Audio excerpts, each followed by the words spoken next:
Book of Acts.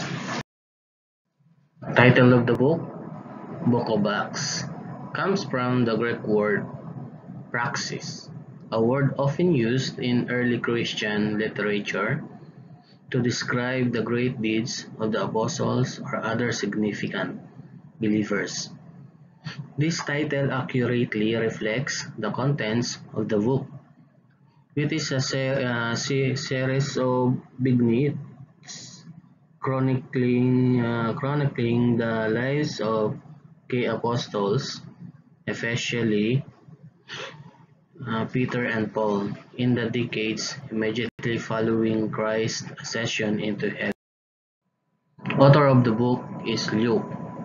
As the author of this work was unquestioned throughout ancient times, first follower of the apostles and then became close with Paul, even began to speak in the first person plural in the latter portion of Acts, as he traveled the Roman Empire alongside Paul in Acts 16 verse 10. Historical background of the book. Acts ends abruptly with Paul imprisoned in Rome, waiting to bring his appeal before Caesar. It is worth noting that in this history of the early Christian church, Luke mentioned neither Paul's death, AD 64 to 68, nor the persecution of Christians that broke out under Nero, AD 64. More than likely, Luke completed the book before either of these events occurred, sometime between AD 60 and AD 62, while Paul sat in prison awaiting the resolution of his appeal. Theme of the book. Acts is the only biblical book that chronicles the history of the church immediately after Jesus' ascension. As such, it provides us with a valuable account of how the church was able to grow and spread out from Jerusalem into the rest of the Roman Empire. In only 3 decades, a small group of frightened believers in Jerusalem transformed into an empire-wide movement of people who had committed their lives to Jesus Christ, ending on a high note with Paul in the verge of taking the gospel to the highest government official in the land, the Emperor of Rome. Outline of the book. Acts can be neatly divided into two sections. The first, dealing primarily with the ministry of Peter in Jerusalem and Samaria, in Acts chapter 1 to 12. And the second, following Paul on his missionary journeys throughout the Roman Empire, Acts chapter 13 verse 28. Acts is significant for chronicling the spread of the gospel, not only geographically but also culturally. It records the transition from taking the gospel to an exclusively Jewish audience, with Peter preaching to a small group in the upper room, to the gospel going out among the Gentiles primarily under the ministry of the Apostle Paul.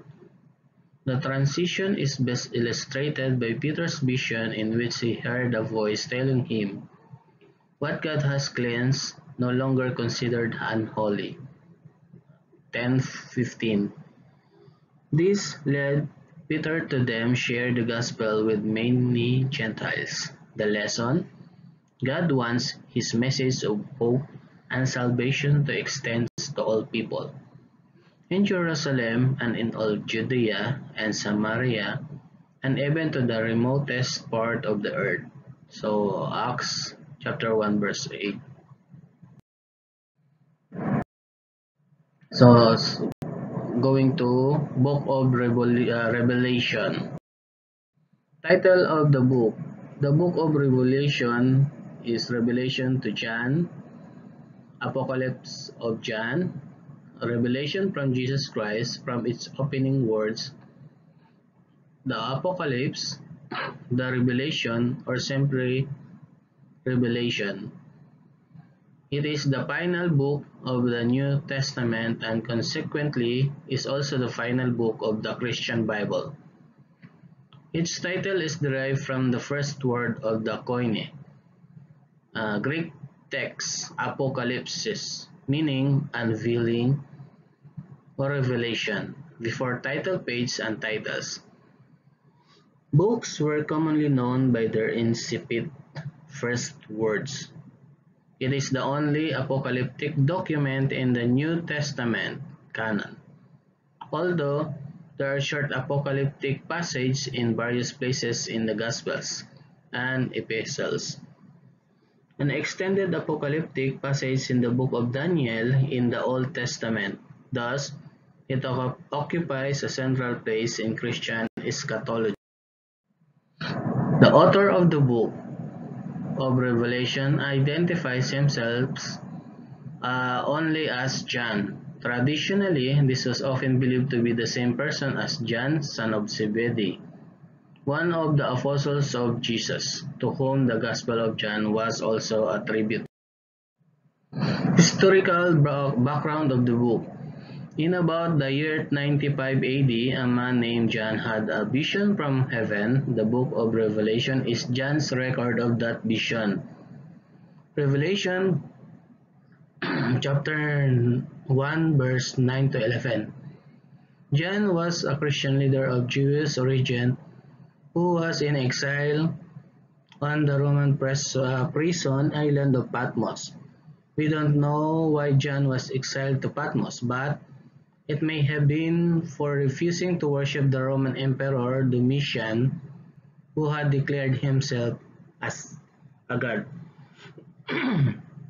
Tradition says John the Apostle in Mark chapter 3 verse 14 to 19 was the author of both Revelation and the Gospel of John, but that is not certain. The author does not identify himself as an apostle. Theme of the book. So, throughout the book, there is a conflict of earthly personalities and people directed and energized by demons and especially Satan in order to overthrow Christ's rule on earth. But the book climaxes with God's ultimate triumph through Jesus Christ to overthrow evil and establish the kingdom. This is accomplished by John taking the reader behind the scenes to see the power which rests in the line of Judah. The Lamb that was slain being angry, the throne room of God, and by addressing sub-themes such as judgment. So chapter 14 verse 77, chapter 20 verse 11 to 15, redemption, chapter 1 verse 5, chapter 5 verse 6, chapter 7 verse 14, chapter 12 verse 11, and the kingdom, chapter 5 verse 10, chapter 11 verse 17, chapter 12 verse 10, and chapter 20 verse 4. The outline of the book. The prologue, chapter 1 verse 1 to 3, John's cover letter, chapter 1 verse 4 to 20, and the first vision.